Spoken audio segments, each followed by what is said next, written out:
présenté par Blackmagic Design, en partenariat avec CEV.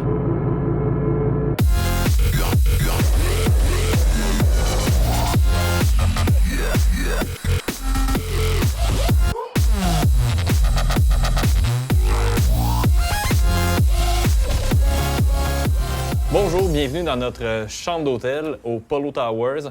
Fin de la première journée du NAB, on a appris que Resolve que Blackmagic sortait une nouvelle version d'DaVinci Resolve à 12.5. Et j'ai été chanceux parce que j'ai été sur le bêta avant que le bêta sorte. Donc, je vais vous montrer des features qui sont arrivés avec cette version-là, 12.5. Donc, on va aller tout de suite à l'écran. On va aller voir ça. Donc, à la page média, qu'est-ce qu'on a? On peut importer maintenant des métadatas. Donc, si quelqu'un a fait du logging dans Excel ou un autre type de logiciel pour faire du logging, et ils ont exporté un fichier en CVS, donc en Comma Separated Values, on peut importer ces valeurs-là dans Resolve. Donc, il y a plusieurs logiciels qui font ça. Sinon, dans les nouveautés, on a finalement, si je vais sélectionner un clip, et je peux aller dans son Clip Setting, Clip Attributes, et on a maintenant la possibilité de désentrelacer un clip, ce qui n'était pas possible dans Resolve avant, il fallait aller chercher un plugin. Donc maintenant, on a le Enable the Interlace, bien pratique sur les clips en 29.9.7 avec de l'entrelacement. Côté setting, dans Color Management, maintenant, on peut séparer le format de Color Space et le gamma. Donc, on a un petit crochet qui nous permet de faire ça. Et sinon, encore dans les menus, on a maintenant un menu Revert to Last Save, ce qui est bien pratique parfois. Sinon, dans la page Edit, c'est énorme les changements. Donc, si on passe à la page Edit, qui est la page de montage, donc ici, j'ai déjà un timeline de fait. Donc, la première chose qu'on a, c'est que vous allez aimer ça. Donc, si j'ai un clip, disons ce clip-là, et je veux retimer, avant, on avait deux façons de faire du retime. Et maintenant, on en a trois parce qu'on a maintenant le retime curve. Donc, c'est possible maintenant, comme on faisait dans plusieurs logiciels, dont Final Cut 7, d'aller mettre des keyframes et de bouger les keyframes de retime. Et on peut aussi faire des béziers et tout. Sinon, côté animation, toujours avec les keyframes, ce que je peux faire, je viens dans mon menu juste sous mon viewer et je choisis Dynamic Zoom. Ça m'offre une fenêtre verte et une fenêtre rouge. Donc, ça me permet de setter deux positions, donc au début et à la fin de mon clip. Donc, je peux décider qu'au début, donc si je sélectionne ce clip-ci, j'active le Dynamic Zoom. Je peux décider que je suis zoomé, donc disons ici sur la bannière et qu'à la fin, je suis plein écran. Donc, quand je sors de ce mode-là, mon clip, il passe d'un cadre à l'autre. C'est un peu une façon rapide de faire un Ken Burn effet. Autre truc qu'on a, c'est qu'on peut le faire, bien sûr, aussi avec des keyframes. Donc, si je vais sur, ici, un clip où il y a de la vidéo, donc, disons, lui, donc, ce que je peux faire, c'est aller,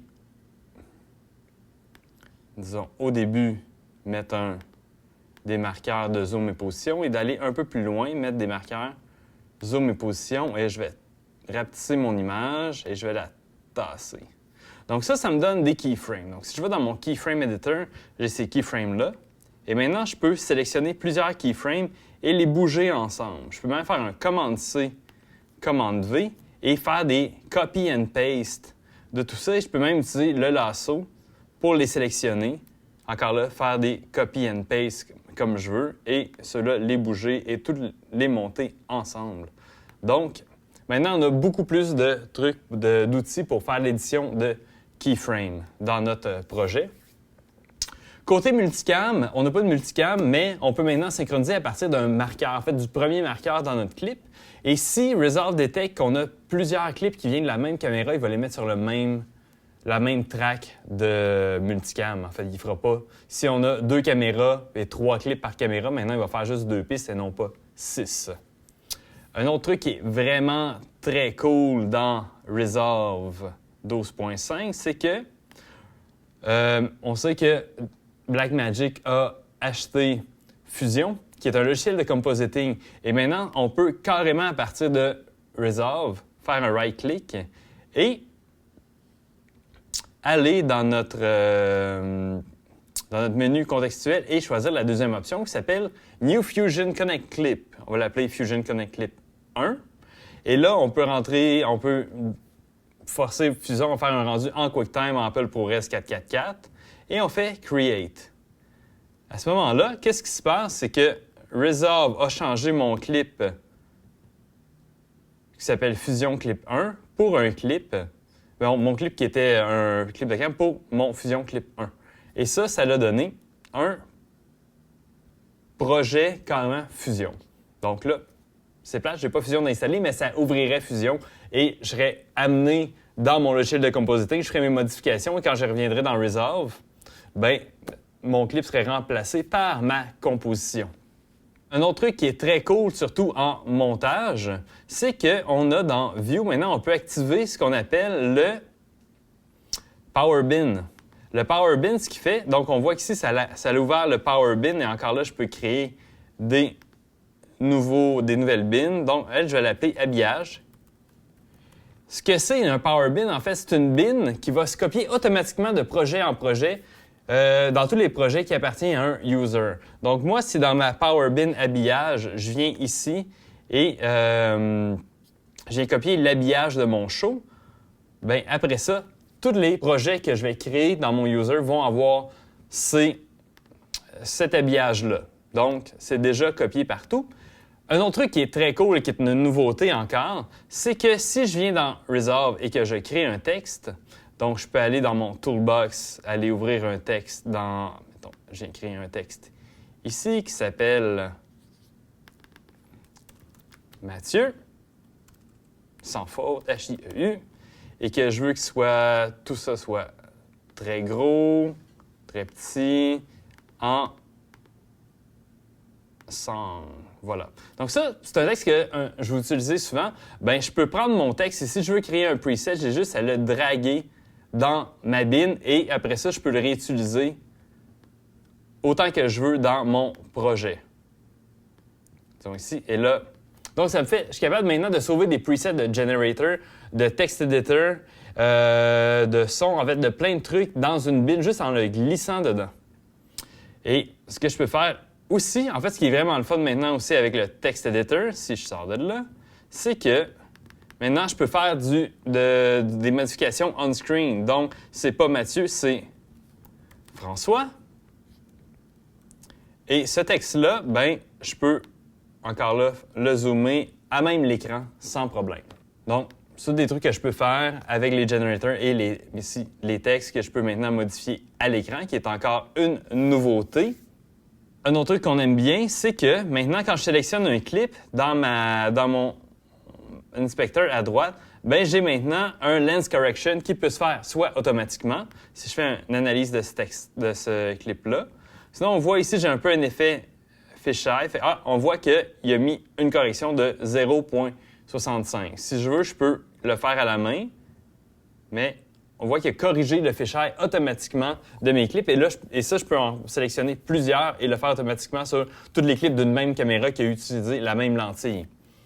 Le Cinema Viewer, le plein écran, est maintenant disponible en mode Edit et en mode Deliver. Donc, Cinema Viewer, commande F. Quand je suis en montage, je peux le mettre maintenant plein écran. Avant, c'était pas possible. Maintenant, ça l'est. On aime ça. Je peux aussi aller dans mes bins. Donc, si j'ai plein de clips et si je vais dans, disons, mon montage de GTech et j'ai 2 clips ici, 3 clips, je peux maintenant leur donner des couleurs. Donc, je peux les mettre en rose et tous les clips qui viennent de ces master clips-là dans mon timeline deviennent roses aussi. En montage, ça peut être très pratique pour identifier soit certaines caméras ou soit certains thèmes. Toujours en montage, j'ai toujours pu faire des crops. Mais maintenant, je peux faire des crops avec un softness qui est ajustable et sur lequel on peut mettre des keyframes. Ah, quelque chose qui est très cool, ce qu'on a demandé souvent, c'est que maintenant, on a un Paste Insert. Donc, je peux copier un clip et aller ailleurs dans mon timeline. Et si je fais un commande Shift-V, ça va faire un paste en faisant un espace pour copier ce clip-là ou plusieurs de ces clips. Et toujours dans notre page d'édit, ce qu'on a aussi maintenant, c'est que quand je double-clique sur un clip pour montrer mon clip en haut, bien avant, j'avais le choix soit de voir l'audio ou la vidéo, et maintenant, je peux voir l'audio et la vidéo dans mon viewer. Donc, on voit ici, j'ai l'audio qui défile, ou sinon, j'ai l'audio complet qui va, et je vais voir mon curseur se déplacer dans l'audio. Donc, pour le montage, j'avais un survol des nouveautés. Il y en a encore plus, mais c'est, je trouve, les principales et les modifications et les nouveautés importantes. Maintenant, dans le mode Color, on peut, depuis déjà quelques versions, déjà 2 versions, utiliser des OpenFX. Et maintenant, dans OpenFX, on a ce qu'on appelle les ResolveFX. En fait, c'est des effets que Blackmagic ont créés pour Resolve. Donc, ils sont dans la boîte OpenFX Library. C'est les ResolveFX. Il y en a qui sont accélérés par le GPU et d'autres pas. Donc, on a plein de trucs, donc du film grain qui est très ajustable, un glow. Et pour les utiliser, tout ce qu'on a à faire, c'est les glisser sur... Ah, on a un lens flare qui est bien le fun. Donc ici, si j'ai un lens flare, je peux placer sur le petit bouton qui est là. Et ce qui est très cool avec ces effets-là, c'est que, on peut les modifier on-screen. Mais si je vais au début de mon clip, je peux placer mon flare sur la petite lumière qu'il y a là. Et maintenant, quand je vais dans mon tracker, j'ai un mode Window, Stabilizer et maintenant FX. Donc, je peux maintenant venir placer un tracker à la main ici et demander à Resolve de faire tracker mon objet. Donc, maintenant, le tracker sert aussi au OpenFX.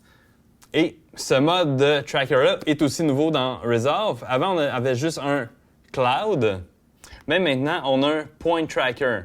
Donc, que ce soit en stabilisation ou en window, on peut avoir, même en window, on a le choix entre le point tracker et le cloud tracker, qui nous permet de mettre plusieurs points ou vraiment juste de traquer un point dans notre image. Pour la colo, en fait, je vais vous montrer ici, ça va bien fonctionner. Ici, j'ai une image qui est beaucoup trop chaude. Donc, je vais fermer le OpenFX. On va grossir cette image-là un peu. Donc, on voit que cette image-là est beaucoup trop chaude. Maintenant, dans mes primaries, j'ai à ma page 2 un contrôle de température. Donc, si cette image-là est trop froide, bien, je peux baisser la température de l'image. Donc, pour faire un meilleur white balance. Ce que je peux faire à peu près avec les outils et mon offset, mais maintenant avec le temp et le tint. Donc, si ici, on voit que mon image est trop verte, donc je peux aller balancer le rouge-vert avec le tint ou le bleu-jaune avec le temp. Ce sont des fonctions qu'on avait déjà dans la plupart des logiciels d'étalonnage, sauf DaVinci Resolve. Le Noise Reduction a maintenant... Surtout le Temporal Noise Reduction a été beaucoup amélioré, il est beaucoup plus efficace. Et on peut maintenant faire une interpolation sur 5 frames au lieu de 3. Un autre truc qui est cool, c'est toute la gestion des nodes. Donc, quand j'ai plusieurs nodes,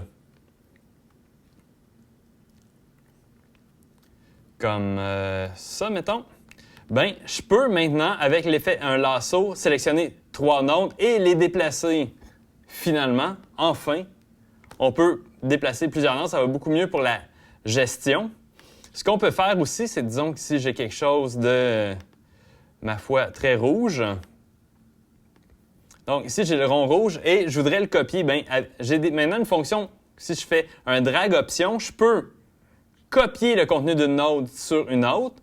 Et si je fais un command drag, je peux prendre ça et je peux échanger le contenu de 2 nodes. Donc, c'est une nouvelle méthode de gestion qu'on a maintenant dans Resolve. Et j'ai 2 nouveaux outils. J'ai maintenant la flèche pour faire des lassos. Sinon, j'ai la main, qui est la traditionnelle main, pour bouger des nodes, qui est le mode plus traditionnel.